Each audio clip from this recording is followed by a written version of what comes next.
మీటింగ్లను నిర్వహిస్తోంది. 2000 మార్చి నాటికి వాటి సంఖ్యను 275కు పెంచి అతి పేద ప్రజలకు కూడా తగిన ఆహారం అందుబాటులో ఉండేలా చేసి ఆకలిని నివారించడమే మా లక్ష్యం.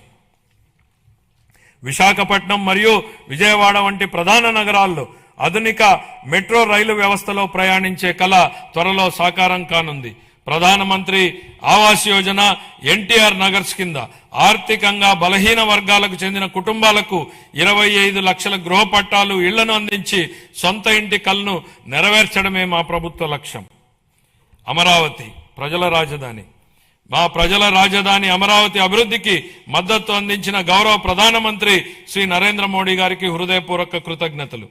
ఆంధ్రప్రదేశ్ శాశ్వత రాజధానిగా అమరావతికి చట్టబద్ధత హోదా కల్పించే ప్రక్రియ ప్రారంభించినందుకు ఆయనకు ప్రత్యేక ధన్యవాదాలు. వివిధ ఆర్థిక సంస్థల ద్వారా స్వయం సమృద్ధి నమూనాలో నిధులను సమీకరించి పనులను వేగవంతంగా ముందుకు తీసుకెళ్తున్నాం.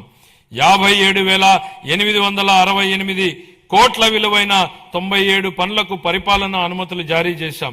ఇది మా ప్రభుత్వం ప్రజల రాజధాని అమరావతిని నిర్మించాలనే నిబద్ధతకు స్పష్టమైన నిదర్శనం.